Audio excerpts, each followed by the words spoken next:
अस्सलाम वालेकुम। Lecture 85 part B start हो गया जी। और माशाल्लाह से बहुत अच्छे फीडबैक के बाद हम क्वेश्चन 1 में बड़ा मज़ा आया आप लोगों को। हम जो है वो क्वेश्चन 3 करने की तरफ जा रहे हैं। Following amounts are extracted from Manzil. इसी मंजिल की तलाश में तो हम ये एक्स्ट्रा भी पढ़ रहे हैं, ये हिम्मत हम इसीलिए कर रहे हैं और ये कोशिश हम इसीलिए कर रहे हैं। सुभान अल्लाह। सवाल भी बिल्कुल एन सिचुएशन के मुताबिक है, ठीक है। आपने हिम्मत के साथ कोशिश जारी रखनी है। ये सिर्फ 2 महीने है, मंजिल इंशाल्लाह आपको मिलेगी। रिक्वायरमेंट है मंजिल की कि एमएल्स कंसोलिडेटेड प्रॉफिट और लॉस बनाओ और ओसीआई बनाओ। ओए फिर यार गोली करा गया यार, बैलेंस शीट फिर नहीं दे रहा यार, कितनी जुल्म की बात है ना। बैलेंस शीट इतना अच्छा हमें आता है और वो सिर्फ इनकम स्टेटमेंट मांग लेता है। इसलिए तो प्रैक्टिस कर रहे हैं इस तरह से भी, ठीक है। इसीलिए अलग अलग प्रैक्टिस करवाई थी, इसीलिए बैलेंस शीट का सवाल पहले करके फिर उसको अलग रख के फिर इनकम स्टेटमेंट का करते थे। इकट्ठा नहीं चला सकते हम, कभी वो अलग भी पूछ लेता है फिर बंदा मारा जाए, ठीक है। चलो जी बिस्मिल्लाह करते हैं। बच्चे जिन्होंने आना था वो आ गए या इंतज़ार करें कुछ? आ गए। Following amounts are extracted from records of Manzil, Himmat, कोशिश।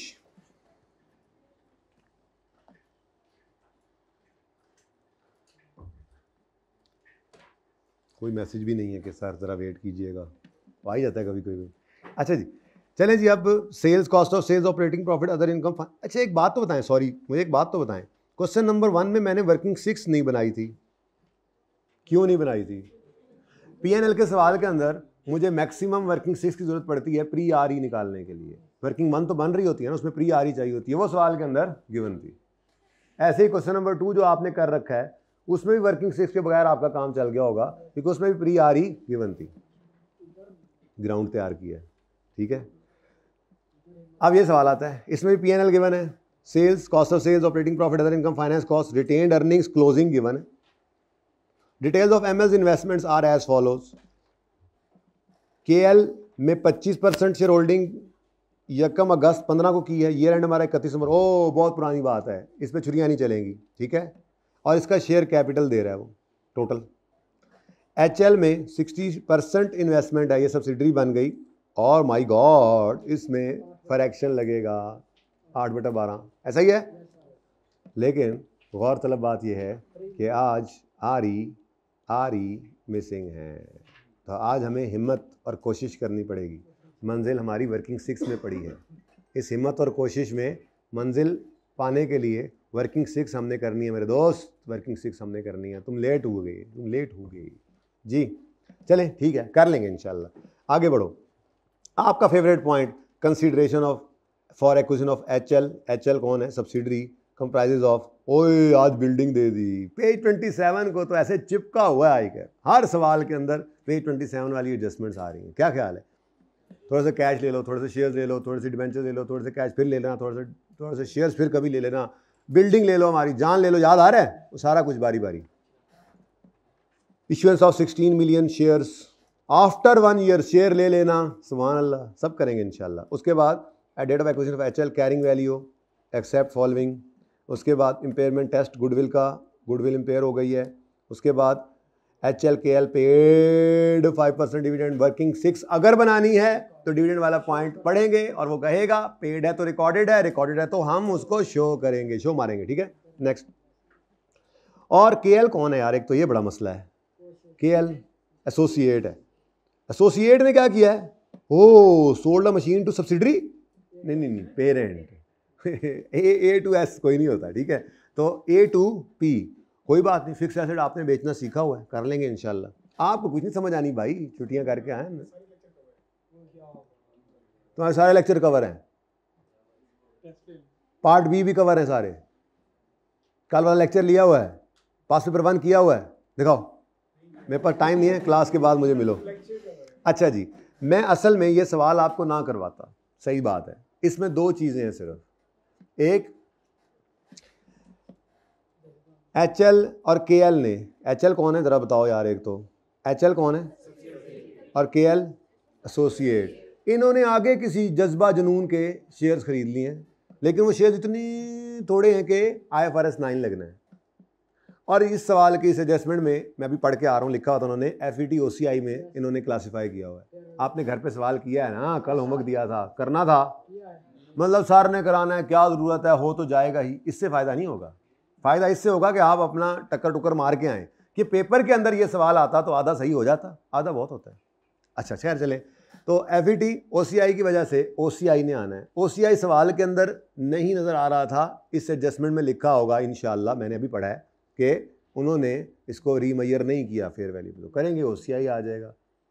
तो दो चीज़ें, पहली चीज़ इसमें मैंने आपको इन्वेस्टमेंट इन शेयर्स IFRS 9 की एडजस्टमेंट आ रही थी, ये करवानी थी, और इस पर खैर से इंशाल्लाह आप देखेंगे लॉस है।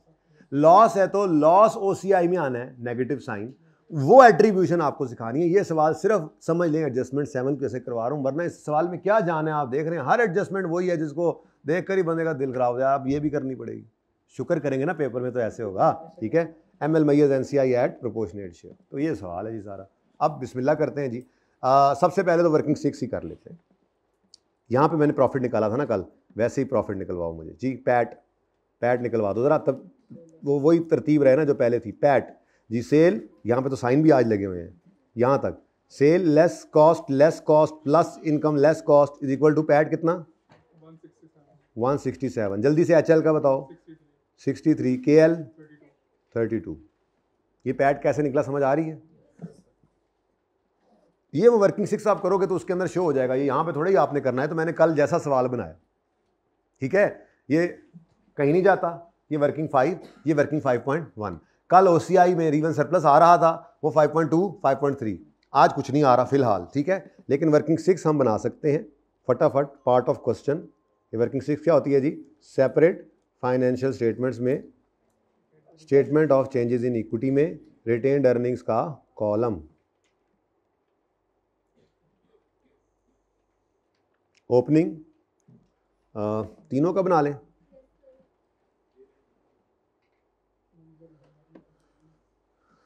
थोड़ा सा भाई इधर आ जाएं आप, और इधर आ जाएं, अच्छा नहीं लगता आप सवाल के ऊपर चढ़े हुए जी। पेरेंट, सब्सिडरी, एसोसिएट जी। ओपनिंग किस दिन होगा? चलो जिस दिन भी होगा। पैट आएगा, डिविडेंड वाली एडजस्टमेंट पढ़ेंगे, अगर डिविडेंड रिकॉर्डेड हुआ तो हम भी शो करेंगे, नहीं तो इसको डैश डाल देना, ठीक है। चाहे वो अनाउंस भी हो, रिकॉर्डेड नहीं होगा तो हम भी शो नहीं करेंगे। और क्लोजिंग सवाल के अंदर हमें रिटेन्ड अर्निंग्स गिवन है, क्लोजिंग 3600, 322 और 200। 3600, 322 और 200। पैट अभी अभी आपने निकाला, वैसे इस वर्किंग के अंदर आपने निकाल लेना था जैसे आप निकाला करते थे ना, प्लस माइनस करके। बहरहाल अब तो मैं ये यूज़ करूँगा 167, 63 और 32, 167,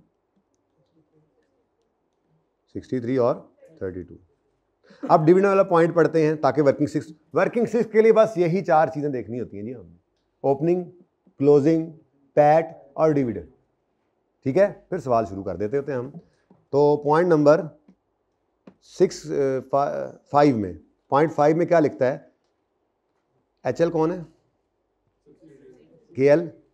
दोनों ने पे किया, पेड है, तो अभी फिलहाल हम डिस्कशन किसके हिसाब से कर रहे हैं जी?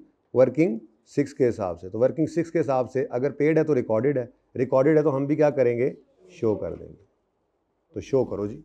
अब 5%, दोनों ने 5% दिया है, ये शेयर कैपिटल दोनों का लिखा हुआ है 400। वैसे तो मुझे एसोसिएट का शेयर कैपिटल बिल्कुल भी नहीं चाहिए होता, लेकिन चलो 400 तो चाहिए था ना।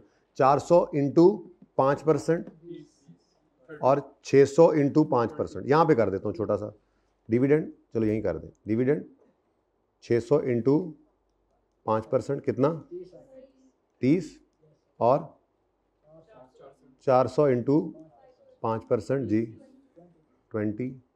पेरेंट ने कोई डिविडेंड नहीं अनाउंस किया, सब्सिडरी ने पेरेंट की जान निकाली हुई है, पेरेंट बेचारे डिविडेंड ही कोई नहीं अनाउंस किया जी। इधर कुछ भी नहीं है। अब क्या रह गया? बैलेंसिंग निकाल लेंगे इसको फिर जी, बताइए। 3, 4,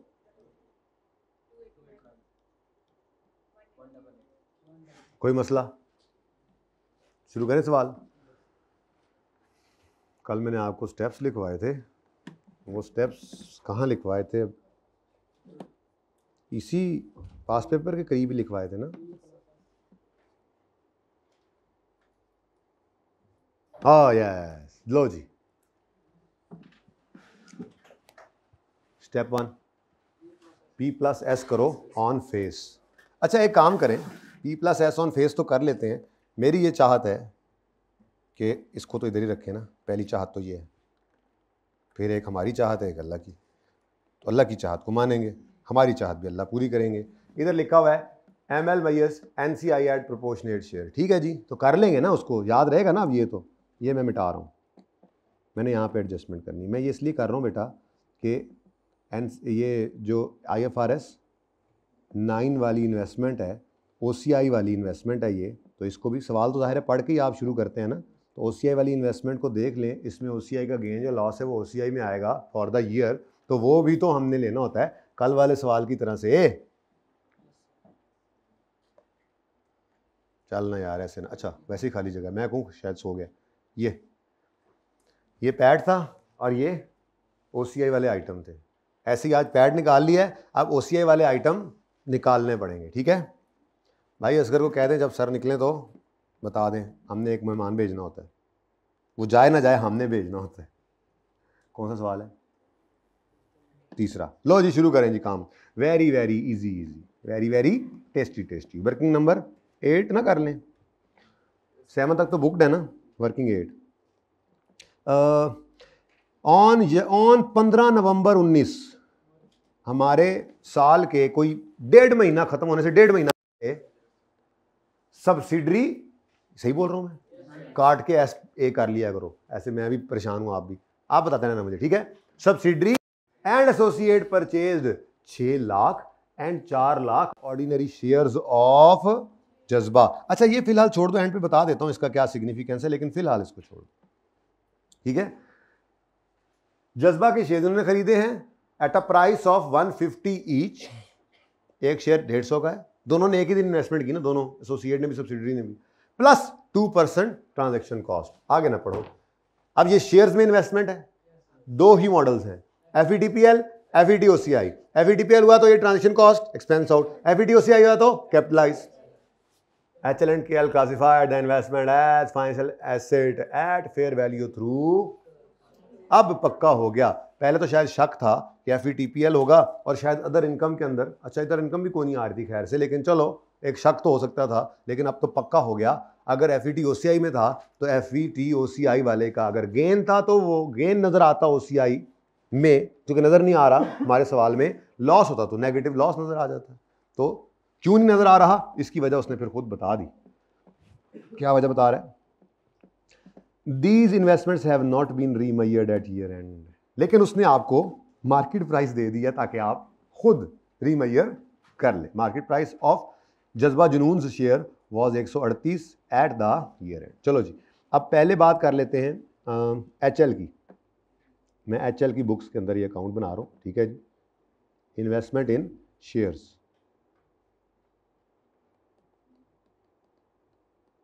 जी कितने इन्वेस्टमेंट डेबिट कैश क्रेडिट होता है ना, कितने शेयर्स खरीदे हैं जी इन्होंने?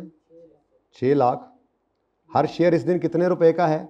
150 का। आंसर क्या आता है मिलियन में बता दो? 90 मिलियन, ठीक है। 90 मिलियन हो गया, इसमें प्लस क्या करना है?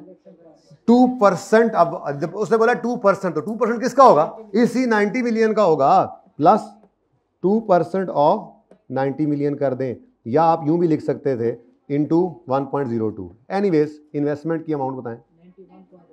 91.8, ठीक है जी। अच्छा अब चल, अच्छा जी उसके बाद अब ये रेंड आएगा तो कैरी डाउन आपने शेयर्स पकड़ने 6 लाख, और हर शेयर कितने का हो गया? 100।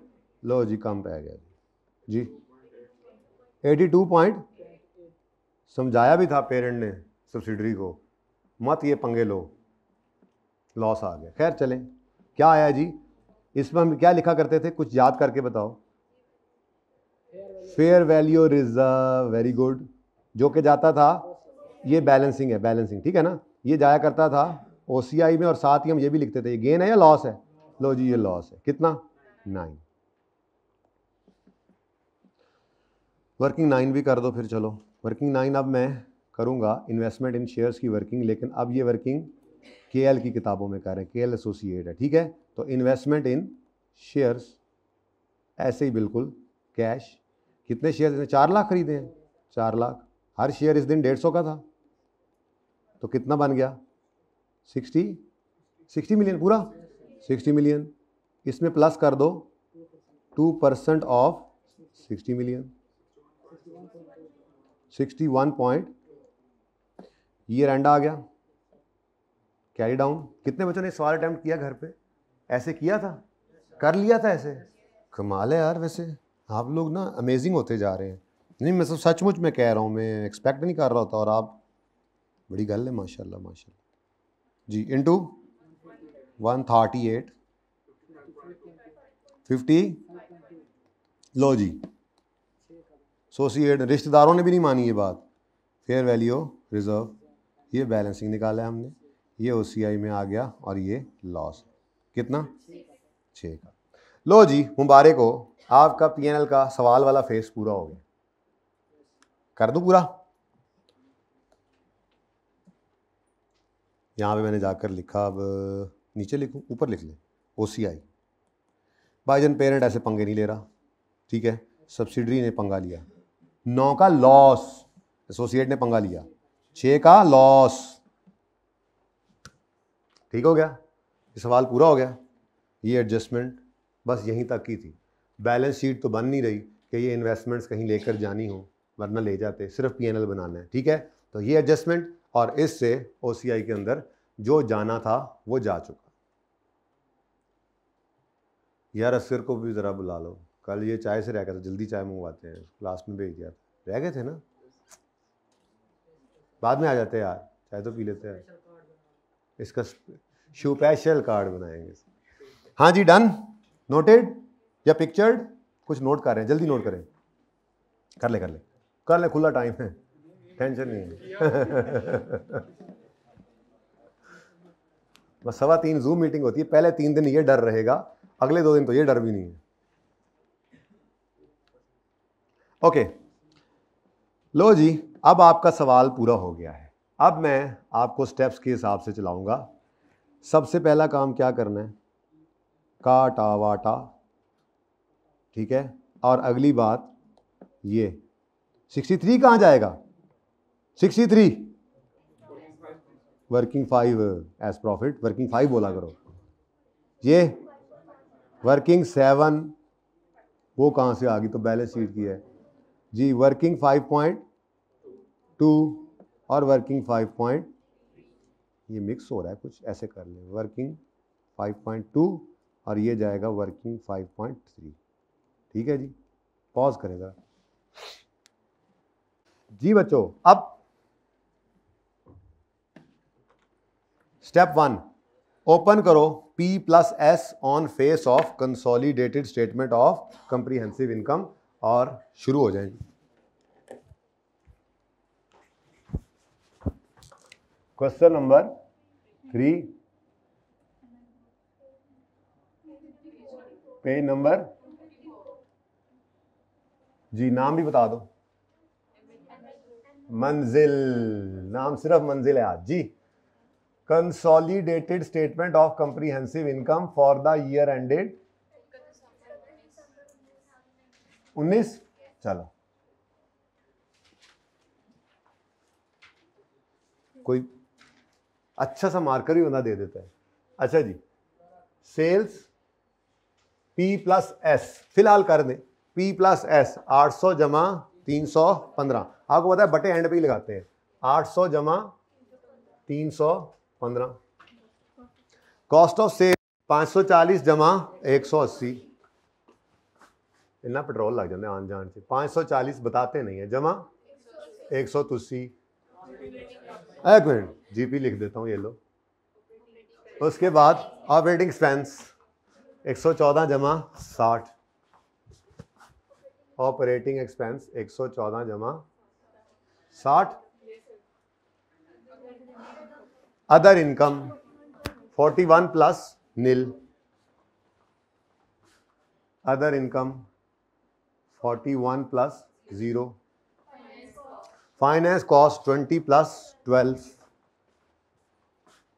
फाइनेंस कॉस्ट 20 + 12, एक लाइन छोड़कर पीबीटी है कोई टैक्स चेक्स, सुभान अल्लाह, प्रॉफिट पैट लिख दें, पैट ही लिख देते हैं, ठीक है जी।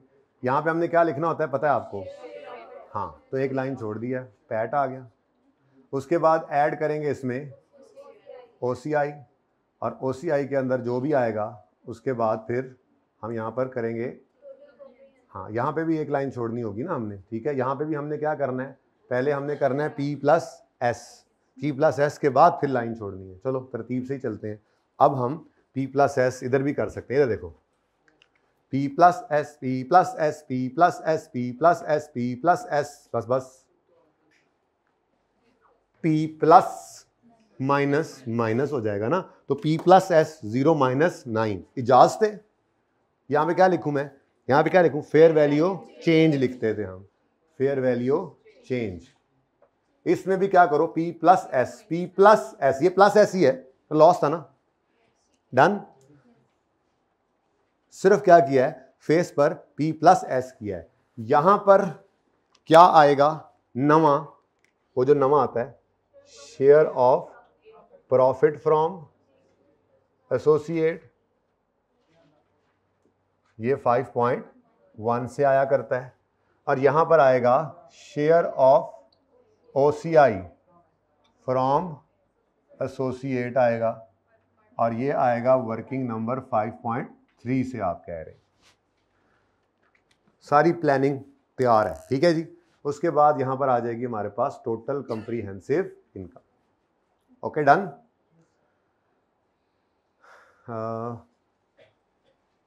चलो गुजारा करें अब फिर यहीं तक जी।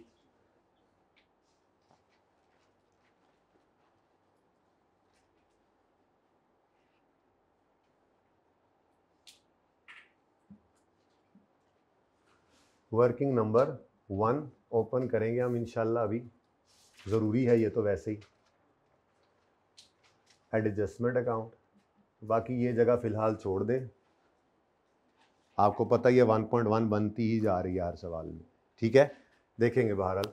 उसके बाद आपने क्या ओपन करना है जी, बल्कि स्टेप्स भी नज़र डाल लें, स्टेप्स पे नज़र डाल लें।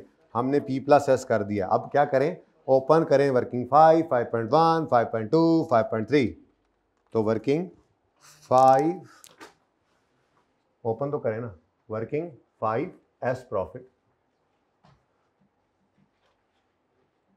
5.1 ए प्रॉफिट,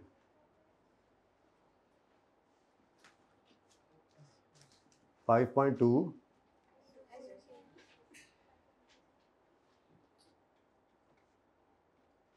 SOCI और 5.3 AOCI।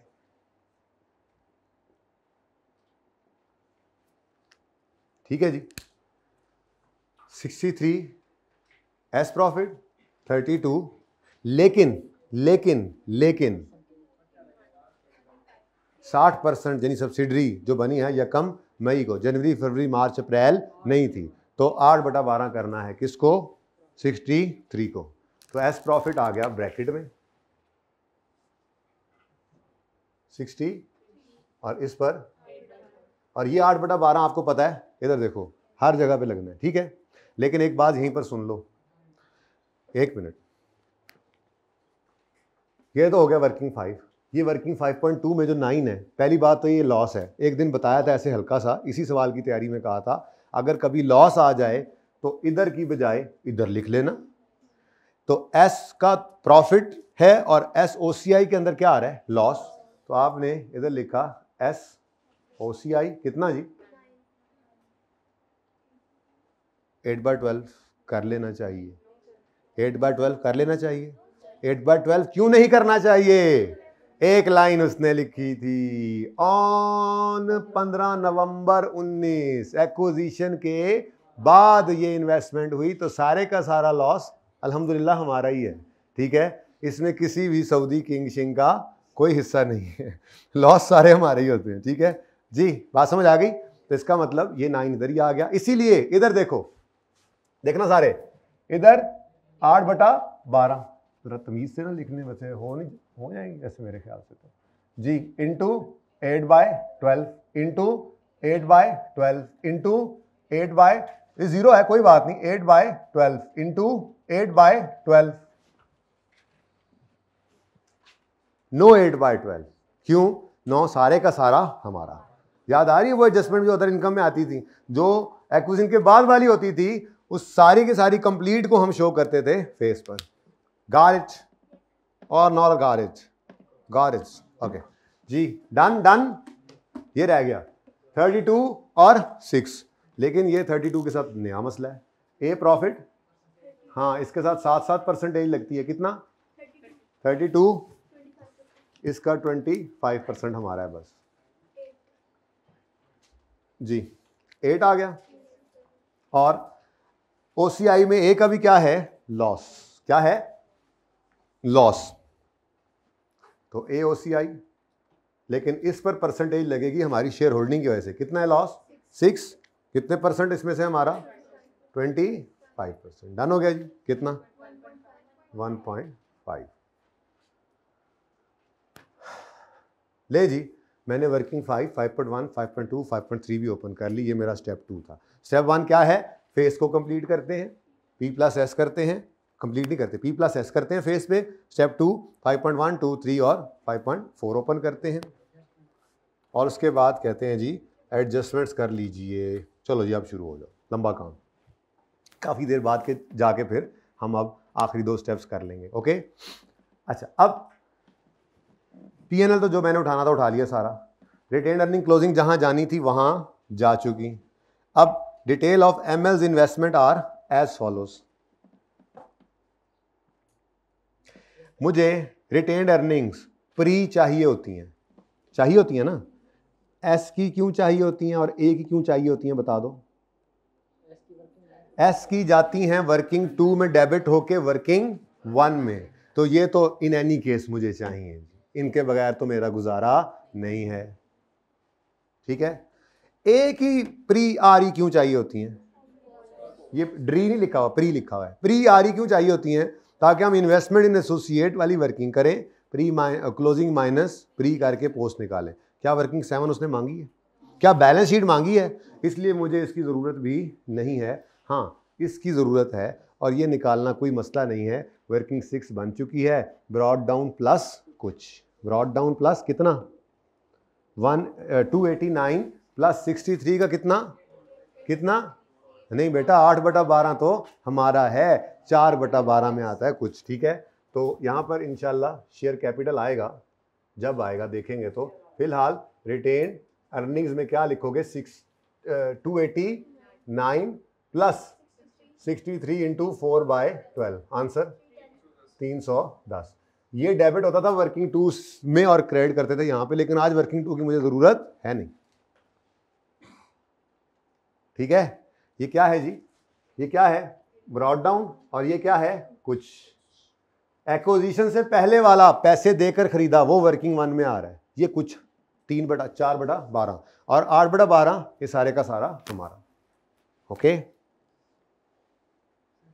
समझ आ रही है, अच्छा जी। शेयर कैपिटल भी आ रहा है 600, चलो अब ये भी लिख ही दें क्योंकि तरतीब से हम चल रहे हैं। वर्किंग एडजस्टमेंट 1 में से मुझे एक तो ये 600 चाहिए, ये 400 तो कभी भी नहीं चाहिए होता है, डिविडेंड के लिए यूज़ करते हैं, वो मैंने ऑलरेडी कर लिया, अब डिविडेंड वहीं से यूज़ कर लूँगा, ठीक है। एस का शेयर कैपिटल और रिटेन अर्निंग दोनों चाहिए होते हैं वर्किंग 1 के लिए। वर्किंग 1 बहरहाल P&L के सवाल में भी ज़रूरी है, नेगेटिव गुडविल भी आ सकती है और गुडविल पॉजिटिव, वैसे वो कह रहा है सवाल में इंपेयरमेंट हुई है तो इसका मतलब गुडविल है, तो गुडविल भी निकलेगी वर्किंग 1 से ही। तो ये दोनों मुझे चाहिए थे, एक तो मैंने निकाल लिया ब्रॉड डाउन प्लस कुछ करके, एक आपने मुझे बताया 600, ठीक है। नहीं समझ आ रही, आ रही है, हाँ आ रही है, ड्री आ रही। Point 1 is done and dusted and we move towards point 2। पढ़ें,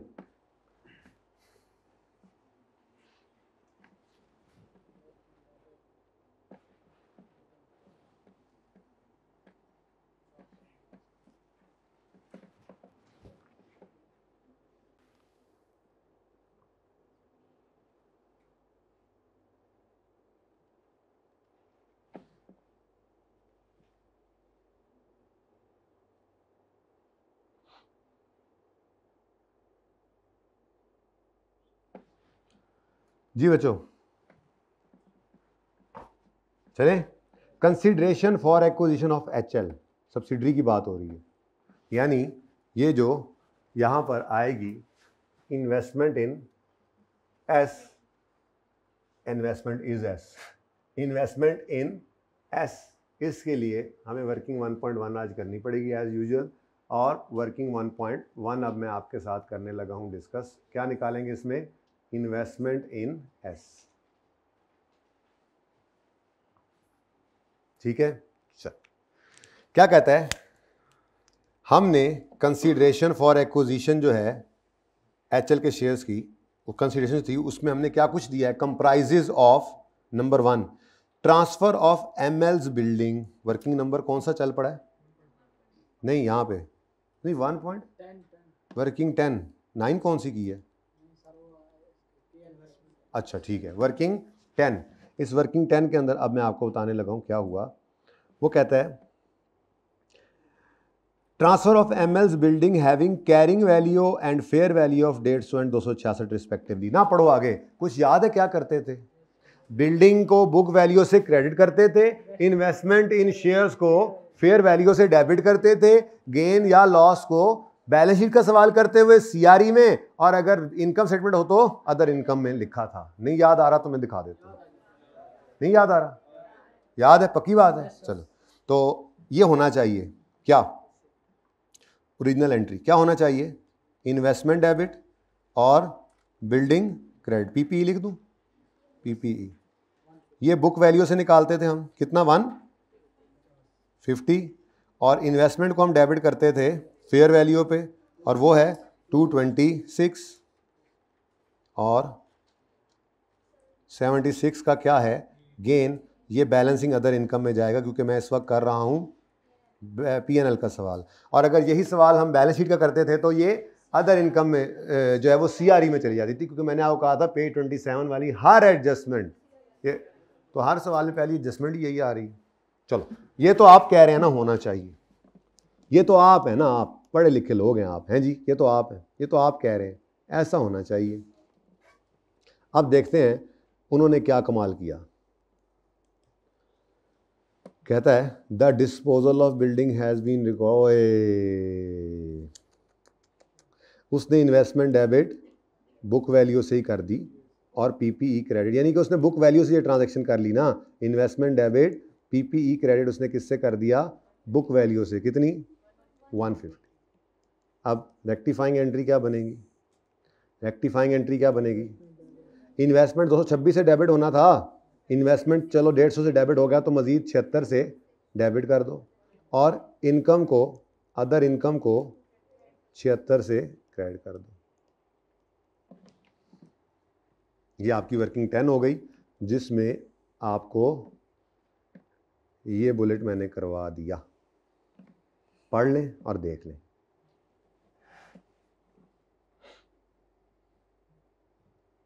बस इस एडजस्टमेंट के बाद ना ये छान बुरा है सवाल, जल्दी करें, ये भी वैसे आपको आती है। चले आगे। डिस्पोजल ऑफ बिल्डिंग से कैसे 150? उसने खुद बोला है, उसने कहा है, मतलब ये डिस्पोजल ही होता है ना, हम बिल्डिंग बेचकर इन्वेस्टमेंट ले रहे हैं ना, तो कैश नहीं आता, इन्वेस्टमेंट इन शेयर्स आती है। लेकिन ये हमारा कॉन्सेप्ट है बना हुआ, हमें पता है कि ये इन्वेस्टमेंट फेयर वैल्यू पर रिकॉर्ड होती है, बिल्डिंग बुक वैल्यू पे क्रेडिट होती है, और गेन लॉस आता है जो CRE में या अदर इनकम में जाता है, या लॉस है तो अदर एडमिन एक्सपेंसेस में जाएगा। लेकिन उस भाईजान ने क्या कर दिया, इस डिस्पोजल ऑफ बिल्डिंग को रिकॉर्ड किया है एट कैरिंग वैल्यू, माजरत, ठीक है। चलें आगे। Next, issuance of 16 million shares of ML, कौन है? पेरेंट, यानी कि S के शेयर्स खरीदने के लिए P अपने शेयर्स इशू करता है ना, लेकिन आफ्टर 1 ईयर शेयर्स ले लेना। वर्किंग 11, इसकी एंट्री तो मुझे याद पड़ता है हुआ करती थी, हमने यूँ सीखा था कि अगर आपने आज कब ख़रीदा है सब्सिडरी को, कब ख़रीदा है? इधर 1 मई को।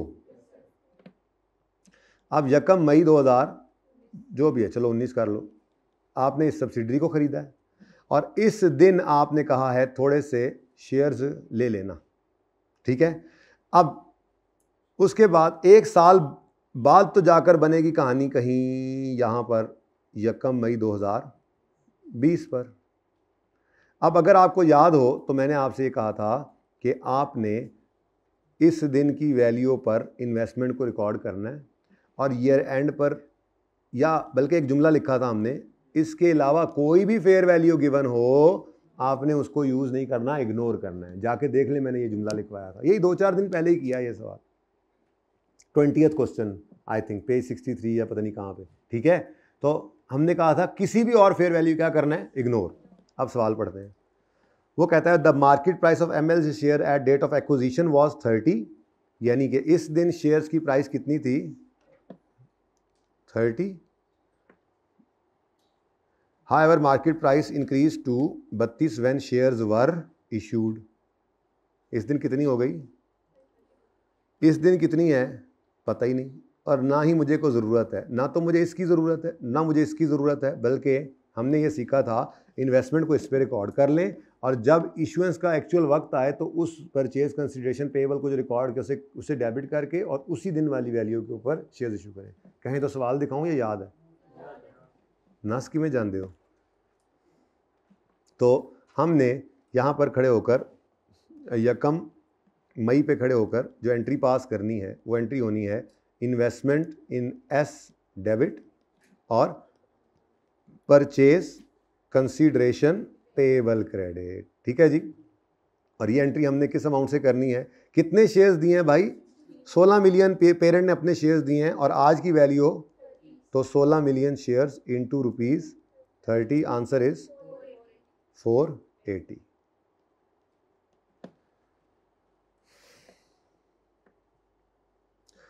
उसने नहीं बताया हुआ कि ये शेयर्स का इशू रिकॉर्ड हुआ या नहीं हुआ, खैर छोड़ें। अब मेरा आपसे सवाल ये है कि कितने बच्चों को ये लगता है कि इन्वेस्टमेंट को हम रिकॉर्ड करें 480 प्लस 76 पर, हाथ खड़ा करें। और कितनों को लगता है कि हमें रिकॉर्ड कर लेना चाहिए 480 प्लस 226 पर। देखें जी मेरी बात सुने, असल में ना सवाल की अजीब बात यह है, असल में तो हम रेक्टिफाइंग एंट्रीज ही करते हैं। रेक्टिफाइंग एंट्री करते तब हैं जब सवाल वाले ने बताया हो कि इन्वेस्टमेंट इन एस की फिगर गलत वाली क्या है। मेरे ख्याल में अगर वो सवाल में हमें देता इन्वेस्टमेंट इन एस बैलेंस शीट में तो वो कहता 150 पर पड़ी है, तो फिर हम कहते 76 से इसको बढ़ाओ और फिर 480 से ही इसी को बढ़ाओ। लेकिन ऐसा कुछ था नहीं, गलत फिगर सवाल में गिवन नहीं थी। अब जब गलत फिगर गिवन नहीं थी तो फिर आसान तरीका क्या है कि जो ओरिजिनल एंट्री में इन्वेस्टमेंट बनती है उन्हीं फिगर्स को उठाकर आप इन्वेस्टमेंट इन एस निकाल लें, आपको ज़रूरत ही कोई नहीं है। तो पहले आप क्या करेंगे, रॉन्ग करके फिर उसको रेक्टिफाई करेंगे। और यार ओरिजिनली उठा लो, बैलेंस शीट तो हम बना नहीं रहे, डाटा उसने दिया नहीं हुआ कि वो बताए जी ये फिगर है जिसको हम सही करें, तो सही वाली उठा लो ना यार। ये बात समझ आई? तो मेरी समझ आई। 150 दिया गया है, बिल्कुल माना, लेकिन उसने बैलेंस शीट में कितनी इन्वेस्टमेंट एस नज़र, एस की इन्वेस्टमेंट, एस में इन्वेस्टमेंट कितने की नज़र आ रही है, क्या ये बताई हुई है? अगर बताई होती तो मैं कह रहा हूं वो 150 होती, मेरा अंदाज़ा है। 220 480 भी ना डाला था बीच में, ठीक है, तो 150 होता, हम उसमें 76 ऐड करते और 480 ऐड करते, आंसर क्या आता बताओ ज़रा, है 706। मैं ये कह रहा हूं कि ये क्यों करते हो जब ये पता ही नहीं है कि ये गिवन है या नहीं गिवन। हो सकता है ये भी उसने रिकॉर्ड किया हो, अब असल बात का तो यहां पे भी नहीं पता। तो सादा सी बात है, आप पकड़ो 226, पकड़ो 480, टोटल करो तो यही उठा लो, बात तो वही बननी। कौन सा गलत फिगर गिवन है कि सही करूं? तो लिखो इस पॉइंट के साथ जाकर कि क्वेश्चन में इन्वेस्टमेंट की फिगर गिवन नहीं थी। हाँ उधर से शुरू कर दें। क्वेश्चन में इन्वेस्टमेंट की फिगर गिवन नहीं थी, इसलिए हम ओरिजिनल एंट्री से ही इन्वेस्टमेंट की अमाउंट कैलकुलेट कर लेंगे। क्वेश्चन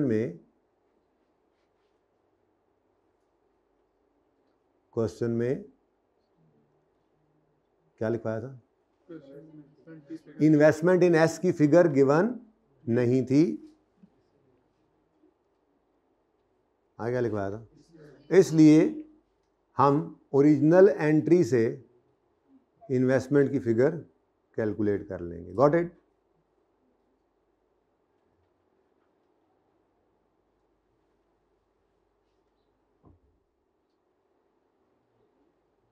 जी सही है, लिख लिया सबने? क्या है जी, क्या क्या लिखवाया मैंने? सवाल में इन्वेस्टमेंट इन एस की फिगर गिवन होती तो भाई उसको सही कर लेते, ठीक है। तो अब क्या करें, ओरिजिनल एंट्री से ही इन्वेस्टमेंट की फिगर निकाल लेते हैं। तो मेरे ख्याल में तो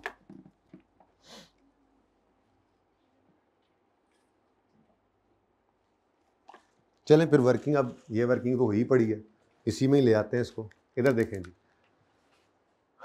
बिल्डिंग, हमने कहा जी बिल्डिंग ले लो हमारी, वर्किंग नंबर 10 में लिखा हुआ, बस ठीक है। बताओ जी कितनी? 226 और थोड़े से शेयर्स। ये बिल्डिंग आप अभी ले लें भाई, अभी भी ये बिल्डिंग अभी ले लें और ये शेयर्स 1 साल बाद ले लेना, ले लीजिएगा जी। 480 यहाँ वर्किंग शो करनी है तो कर दो, वरना इसमें रेफर कर दो आप वर्किंग नंबर 10 और 11 करना चाहो तो, ठीक है जी। टोटल 706, ये 706 आपका।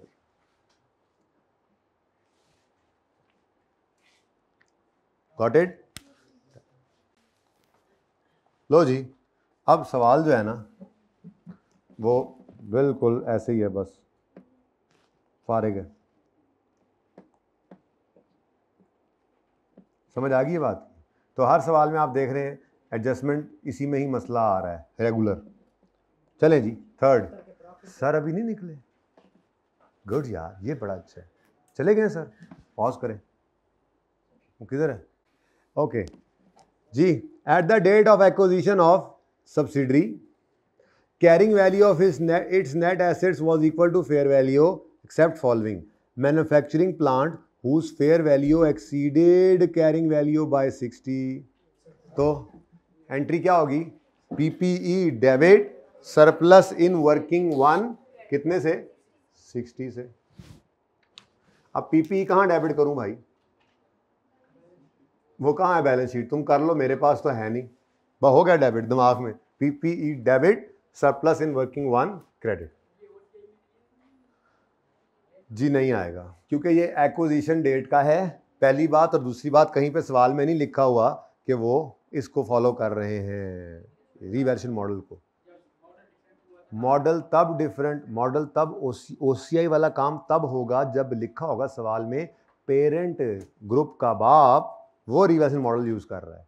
तो दूसरे नहीं भी कर रहे होंगे तो उनको भी लाएंगे और सरप्लस रिकॉर्ड करेंगे। पूरे सवाल में कहीं ऐसी बात नहीं लिखी हुई कि पेरेंट रीवैल्यूएशन मॉडल यूज कर रहा है। इसका मतलब पेरेंट कौन सा मॉडल यूज कर रहा है? सेपरेट में कॉस्ट। सब्सिडरी भी कौन सा यूज कर रही है? कॉस्ट। तो फिर सारे एसेट्स लायबिलिटीज सारे किस पे पड़े हैं? बुक वैल्यूज पे पड़े हैं। तो वो वहीं पे ही पड़े हैं, हम सिर्फ कंसोलिडेशन पर्पस के लिए इनको फेयर वैल्यू पे खुद ला रहे हैं। Okay, got it? ये फर्क है। बड़ा अच्छा सवाल था भाई का, समझ आई है? इंशाल्लाह देखेंगे इसको, जरा रिवाइज करेंगे किसी वक्त इसी तरह से। अच्छा जी, अब बहरहाल ये एंट्री हो गई। अब इस 60 रुपए की डेप्रिसिएशन का मसला है। वर्किंग नंबर कौन सी पहुंच गए हम? 12 पे। बस वर्किंग 12 तो आपको पता है हमने ऐसे ही करनी है। बस पकड़ो जी 60 को, 60 वर्किंग 12 जी 60। रिमेनिंग लाइफ सवाल में कितनी गिवन है? द रिमेनिंग लाइफ मैं पढ़ूंगा भाई, मुझे नहीं आप पे एतमाद हो रहा, ठीक है। Useful life of plant on the acquisition date was 8 जी। अब ये क्या है? पूरे 1 साल की डेप्शन। अब डेट ऑफ एक्विजिशन से ईयर एंड तक पूरा साल ही नहीं गुजरा, कितने मंथ्स? तो 8/12, आंसर इज 5 आ गया। ये 5 है। अब ये क्या है? डेप्रीसिएशन, जिसको देखो ना दिमाग में, पीपीई बढ़ा, PPE debit surplus credit, PPE बढ़ा, डेप्शन भी बढ़ानी है। डेप्शन बढ़ानी है तो पीएनएल बना रहे हैं ना, तो अब क्या चीज है? प्लांट है, तो कॉस्ट ऑफ सेल को बढ़ा दो, ठीक है। तो कॉस्ट ऑफ सेल्स डेबिट कितने से? 5 से। रेफर कर दो इसमें वर्किंग नंबर 12, ठीक है जी। अगली बात, साथ साथ आपको पता है यहाँ पे पीएनएल बना रहे हो तो हम 2 एंगल से देखते हैं हर एडजस्टमेंट को। पहला फेस ऑफ इनकम स्टेटमेंट, दूसरा वर्किंग 5। किसके एसेट्स हैं? एस के। तो डेप्रिसिएशन एस के प्रॉफिट्स को छेड़ेगी, बोलो। तो एस की डेप्रिसिएशन, ये एसेट्स की डेप्रिसिएशन बढ़ी, एक्सपेंस बढ़ा, एक्सपेंस के बढ़ने से प्रॉफिट कम हो जाएगा, तो एस प्रॉफिट को कम कर दो, कितने से? 5 से। Reversal of depreciation, working number, charging है, सॉरी चार्जिंग ऑफ डेप्रीसिएशन, बल्कि यूं कर दो बस, जान चढ़ाओ, पीपी वर्किंग 1 डेप्रीसिएशन कहाँ पे है जी? Working number 12। डन जी।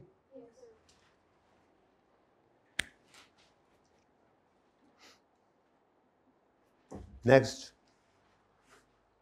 अच्छा जी ये ना पता ही आपको, जैसे आपको आज सुबह क्लास में पता चला है, फिर भी आधे बच्चों ने क्लास नहीं ली हुई थी, तो कंटिंजेंट एसेट आज सवाल में आ रहा है, इसको इग्नोर किया जाता है, क्यों? ये इंशाल्लाह मेन क्लास में आपके साथ डिस्कस करूंगा, कल कर लूँगा या परसों कर लूँगा, किसी वक्त कर लूँगा। फिलहाल सवाल में अगर कंटिंजेंट एसेट कभी भी आए, इग्नोर करना है। क्यों करना है? वजह फिर ओके मेन क्लास में, कल होपफुली कर देंगे बात, नहीं तो परसों तो हो ही जाएगी इंशाल्लाह। और क्या रह गया जी बेटा? अभी असल में ना हम IAS 37 भी पढ़ रहे हैं ना, शुरू किया है, तो कंटिंजेंट लायबिलिटी पढ़ेंगे और फिर कंटिंजेंट एसेट भी पढ़ेंगे, दोनों में फ़र्क भी देखेंगे, फिर मैं बता भी सकूंगा। इसलिए सवाल में इग्नोर करना है, ये रट्टा लगा लें, लेकिन कॉन्सेप्ट भी 2 दिन में आ जाएगा, मेन क्लास में आएगा, लेकिन ठीक है, सही है। यहीं पर आऊँगा मैं और आके फिर आपको यहाँ पे वजह लिखवा दूंगा। इसकी एंट्री की बात ही नहीं कर रहा मैं। कंटिंजेंट एसेट होता क्या है पता है आपको? मुझे भी नहीं पता अभी तक, कल शायद मैं पढ़ लूँ, नहीं तो परसों तो मैं पढ़ ही लूँगा। आपको पढ़ाता हूँ तो पढ़ता हूँ ना, ठीक है जी। और भाई इसको इग्नोर करना है ना, एडजस्टमेंट है ही नहीं, समझो सवाल में है ही नहीं, इग्नोर करना है। क्यों करना है ये वजह बताई ही नहीं है, अभी नहीं बतानी, पढ़ लो जरा IAS 37 में कंटिंजेंट एसेट, दोनों में फर्क भी आ जाएगा। फिर कंसोलिडेशन में क्यों इग्नोर करते हैं ये वजह बता दूंगा इंशाल्लाह, फिलहाल नहीं। फिलहाल इग्नोर करना है हमेशा, जब भी कभी कंटिंजेंट एसेट आएगा, कंटिंजेंट एसेट लायबिलिटी के साथ क्या करना है पता है, कल भी किया हमने सवाल में। कंटिंजेंट एसेट के साथ करना क्या है वो बता दिया है, ऐसा करना क्यों है वो अभी नहीं बताया। नेक्स्ट, इंपेयरमेंट टेस्ट, गुडविल निकालेंगे तो इंपेयरमेंट टेस्ट आएगा, देख लेते हैं इंशाल्लाह इसको। ये पॉइंट हो गया, ये पढ़ लो, नंबर 6 एडजस्टमेंट जी। On 30 June 19 KL sold a machine having carrying value of 60 for 68, तो 8 रुपये का गेन आ गया मेरे ख्याल से। तो इससे पहले एक पॉइंट गुजर गया है, वो मैं इग्नोर कर रहा है ऐसे तेज़ी में, ये पहले आता है ना, सॉरी पहले ये कर लें, वर्किंग में चल रहा है ना काम। भाई देखो इनकम स्टेटमेंट का सवाल कर रहे हैं, सब्सिडरी ने और एसोसिएट ने डिविडेंड दिया है, हम P&L के सवाल में क्या करते हैं, अगर पेरेंट ने उसको रिकॉर्ड किया हुआ है तो अदर इनकम में से उसकी फेस पर ही माइनस कर देते हैं। अब पेड वाला सिनेरियो है तो रिकॉर्डेड तो होगा ही, ठीक है। तो 2 वर्किंग्स निकी और करवाएं। वर्किंग नंबर 13 यहाँ पे हम लेंगे जी P's share of S dividend, कितना है जी? फुल डिविडेंड वर्किंग 6 में हमेशा फुल डिविडेंड आता है, कभी वो ना उठाकर माइनस कर देना। तो ये जो डिविडेंड है 30 का, ये 30 का डिविडेंड आप वर्किंग 6 का रेफरेंस दे सकते हैं आप इनको। 30 का डिविडेंड, इसमें से 60% शेयर कितना? 18, और उसके बाद दूसरा भी कर दें, इकट्ठा ही ले जाते हैं वर्किंग 14 में पीज शेयर ऑफ, ये दोनों ही माइनस कर देते हैं, क्योंकि इनको अदर इनकम अगर उसने रखा हुआ है तो फिर एस भी सारा हमने रिकॉर्ड किया हुआ है पूरे का पूरा ही, और ए का भी शेयर ऑफ प्रॉफिट तो वैसे रिकॉर्ड किया, तो डबल रिकॉर्डिंग हो जाती है। इसलिए हमेशा इसको क्या किया करते हैं हम, माइनस। कितना? ये ज्यादा, अच्छा 20 का 25% जी 5, तो अदर इनकम में से माइनस कर दें आप 18 और 5, वर्किंग दोनों ही कहाँ पे पड़े? 13 में। हाँ अलग अलग है, आहा 13 ही कर लें, सही कह रहे हैं आप, ठीक है। स्टूडेंट डिविडेंड पे कभी भी फ्रैक्शन नहीं लगाते, डिविडेंड पे कभी भी फ्रैक्शन नहीं लगाते। मैंने कहा था डिविडेंड पूरे साल नहीं मिलता रहता, किसी एक पॉइंट ऑफ टाइम से ये रिलेट करता है। और दूसरी बात आपको ये बताई थी कि डिविडेंड आपके सिलेबस में हमेशा एक्विजिशन के बाद ही होगा, पहले हो तो एक नई मुसीबत खड़ी हो जाती है, और वो फाइनल में इंशाल्लाह आप देखेंगे। Okay have been. अच्छा जी 5 हो गया जी 5।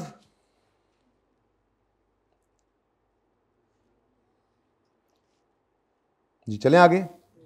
मैं कहता हूँ चलो खैर 6 सोल्ड अ मशीन 60 और 68, तो वर्किंग नंबर 13 हो गई है।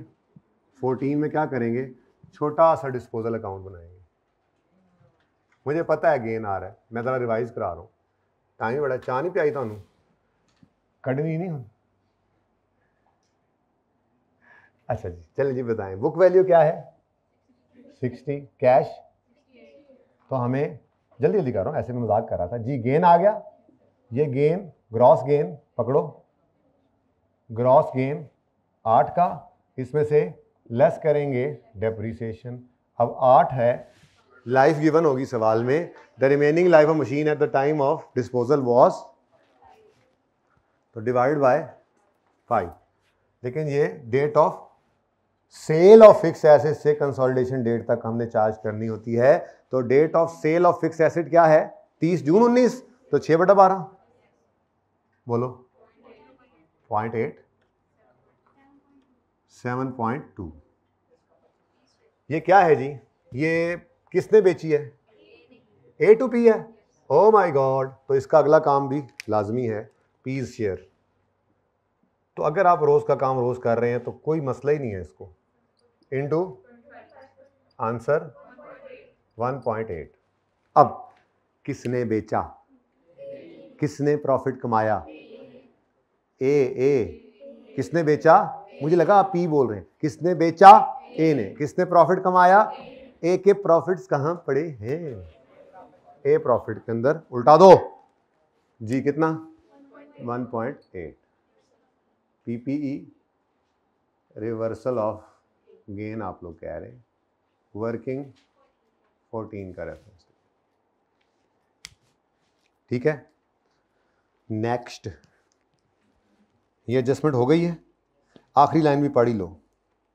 ये लाइन का मतलब ये था कि इन्होंने 600 शेयर्स खरीदे हैं, 6 लाख शेयर्स खरीदे हैं, टोटल शेयर जज्बे के कितने थे, मतलब अगेन वही वाली बात है कि आपके सिलेबस में ये चीज़ नहीं है कि आपकी सब्सिडरी ने इतने शेयर्स खरीदे जज्बे के कि जज्बा उसकी सब्सिडरी बन गया। सब सब्सिडरी कहते हैं इसको, क्या कहते हैं जी, आपकी एक सब्सिडरी थी, उसने आगे इतने शेयर्स खरीद लिए कि जज्बा उसकी सब्सिडरी बन गई, ऐसा कुछ नहीं है। वो ये बताना चाह रहे हैं, सिलेबस में नहीं है ना ये बात, ठीक है। फाइनल में ये भी पढ़ेंगे आप इंशाल्लाह, तो फाइनल में फॉरेन सब्सिडरी भी पढ़ेंगे आप, बाहर के मुल्क में आपकी सब्सिडरी होगी, पता ही क्या कुछ पढ़ेंगे। बहुत सारी चीज़ें यहाँ पढ़ी जाती हैं, लेकिन वहाँ पर तो फिर आप मेराज पे पहुँचेंगे ना इस सब्जेक्ट की। तो वैसे ही ज़रा चेक कर लेते हैं, मैंने ये पहले मुझे बताना चाहिए था, लेकिन चलो जी। टोटल शेयर कैपिटल 20 मिलियन है, तो 0.6 मिलियन ओवर 20 कितना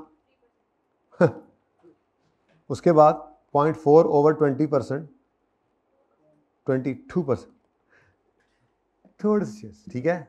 ये तो 20% से ऊपर एसोसिएट और फिर 50 से ऊपर जाके सब्सिडरी बनती है। तो ये उन्होंने इसलिए लाइन लिखी हुई थी कि भाईजान आपकी ये इन्वेस्टमेंट IFRS 9 वाली है, वो मैंने पहले ट्रीटमेंट करा दिया। मैंने कहा ये लाइन भी पढ़ लो। इसकी अगली लाइन मेरे ख्याल में वही लिखी हुई थी, NCI किस पे है, प्रोपोर्शनेट बेस पर रखते हैं, ठीक है जी। तो डिब्बा लगाओ डिब्बा, और टोटल बताओ, टोटल 970। इस 970 का, क्योंकि हम प्रोपोर्शनेट शेयर दे रहे हैं NCI को, 970 का 40% कितना बनता है 388 डेबिट, और NCI में क्रेडिट जो आपके दिमागों में बन रहा है, मेरे बोर्ड पे तो नहीं। अब गुडविल होनी चाहिए क्योंकि इंपेयरमेंट आ रही है ना जी। गुडविल बैलेंसिंग 120, ये इधर क्रेडिट हो गई और बैलेंस शीट में डेबिट होगी, जो आपके दिमाग में बन रही है, मेरे बोर्ड पे नहीं है।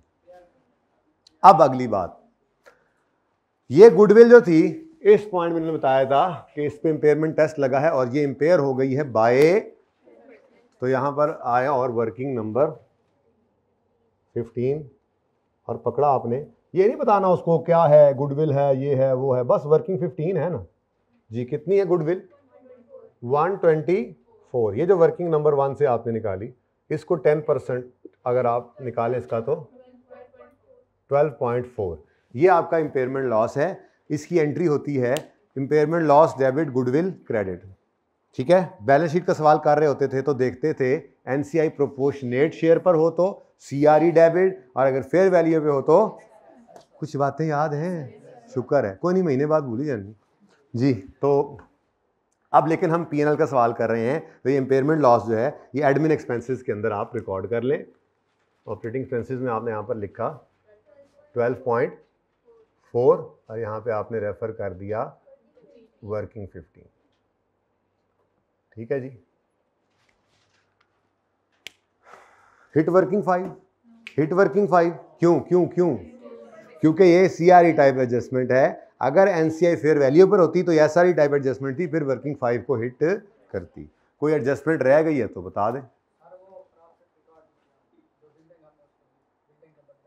हाँ, very good, very very very good. एक चीज़ मिस कर गए हम, भाई ने हमें बचा लिया। देखो, आपने रेक्टिफाइंग एंट्री की होती तो ये इनकम रिकॉर्ड कर जाते। मैं उस वक्त वो उसूल लिखाते और बीच में वो चाय को बंटवाते मैं तो ये बात करना ही भूल गया कि बिल्कुल आपने 226 पे इसको रिकॉर्ड करना है और 480 पे। लेकिन जब ये 226 पे आपने रिकॉर्ड किया है तो उसकी वजह से ये 76 का गेन भी तो आया है। ये गेन माजरत मैं भूल गया, ये गेन इधर। अगर रेक्टिफाइंग एंट्री भी आप करते तो उसकी एंट्री क्या करते? इन्वेस्टमेंट डेबिट करते और अदर इनकम क्रेडिट करते ना, सीआरई टाइप एडजस्टमेंट। ठीक है, तो ये वाली एंट्री माजरत मैं भूल गया था। प्लस कितना अदर इनकम कहाँ है? ये जी, प्लस 76। ये वर्किंग का रेफरेंस दो, वर्किंग नंबर 10 थी ना ये, वो समझ आई है? ये रिकॉर्ड करनी थी। जज़ाकल्लाह भाई, ये चाय इससे पिए ने इसने हलाल कर दी है। जो चाय पी, जो जिस चाय को बांटने में मैं यहाँ पे उसूल लिखवा के तो आगे ही चला गया। अच्छा, पर्ची में भी ऐसे हो जाता है, कोई नहीं, आधा नंबर कट गया होगा इसका, आगे हमारा होगा। क्या लगता है, ये आधा हो गया होता सवाल सही? आधे से ज़्यादा होगा, चलो गुड। अच्छा जी, अब सुने, एडजस्टमेंट्स आर ओवर। मैं इधर आया वहाँ, adjustments are over, adjustment of question हो गई। अब कंप्लीट करो ए वाली दोनों वर्किंग्स और फिर कंप्लीट कर दो फेस। ए प्रॉफिट 6.2, ठीक हो गया?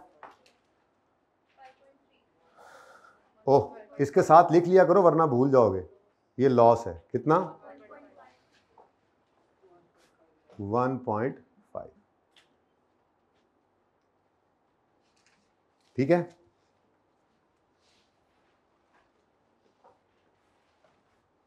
आप कहोगे वर्किंग मैंने तस्वीर बनानी थी अभी, तो मैं बना देता हूँ यहाँ पे। इन्वेस्टमेंट इन एस, लेकिन ज़रा स्मार्टली, मेरा दिल है। बिल्डिंग वर्किंग 10 में से आई और शेयर्स वर्किंग 11 से। ज़रा मैंने कहा एट्रीब्यूशन यहीं कर दूँ ना, 226 और 480 और 706। ठीक है जी, चलो यहाँ एट्रीब्यूशन भी हो जाएगी इंशाल्लाह। अच्छा जी, तो हमने क्या किया जी, ए वाली वर्किंग्स को क्लोज कर दिया, कंप्लीट कर दिया। अब अगला काम करें, फेस पूरे को कंप्लीट कर लें ताकि पैट निकले, टीसीआई निकले, फिर उसको एट्रीब्यूट करते हुए एस वाली एडजस्टमेंट्स करेंगे। सवाल के लिए अब 2 मिनट है आपके पास, जल्दी करें जी। फिर आपने कहना देर से छुट्टी दी है जी।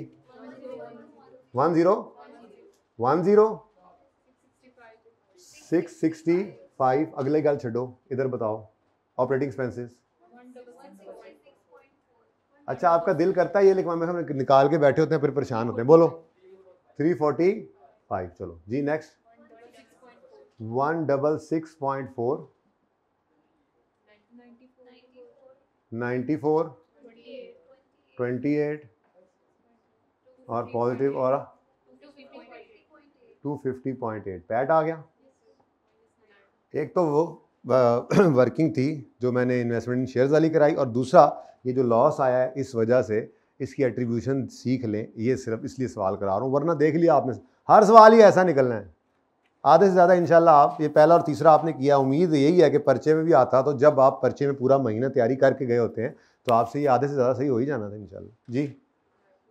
-9, तो टोटल नहीं, ये सॉरी मैंने डिब्बा गलत लगाया हुआ, ये गलत डिब्बा लगाया था जी। 10.5 नेगेटिव आ गया, ये ऐसे कल डिब्बा लगाया था ना ऐसे, ये अब टोटल 250 प्लस 10.5 240। अच्छा लॉस था ना, तभी ऐसे हुआ TCI। अब एट्रीब्यूशन करनी है, तो हमने पहले पैट एट्रीब्यूटेबल, पेरेंट और NCI ये बैलेंसिंग निकालेंगे। उसके बाद यहाँ पर हम पैट लिख लेते हैं, कितना जी 250.8, अच्छा नहीं लगता, नीचे डबल अंडरलाइन लगाइए। उसके बाद TCI एट्रीब्यूटेबल टू पेरेंट, और अब ये हमें निकालना पड़ता है, ठीक है। बहरहाल एट्रीब्यूट किसको करना है 240.3। अब हमें ज़रूरत पड़ेगी कंप्लीट करने की वर्किंग 5 और 5.2 एस वाली वर्किंग्स को। तो वर्किंग 5 को कंप्लीट करें, पहले इसको लिखें 42, CRE को कितना जाएगा, NCI को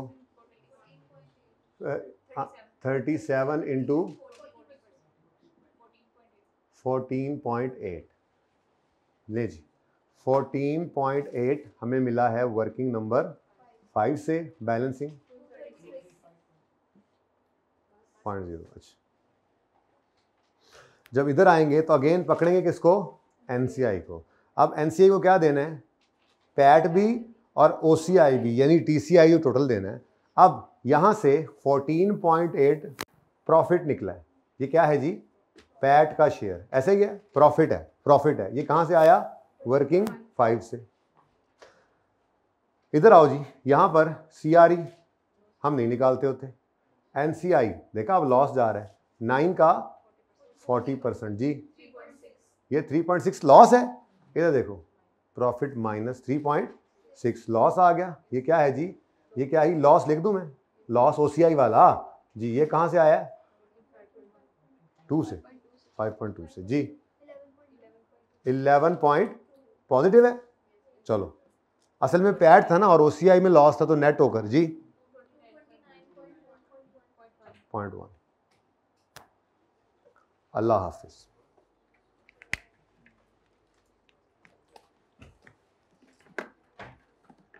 मीटिंग 10 मिनट ऊपर होगी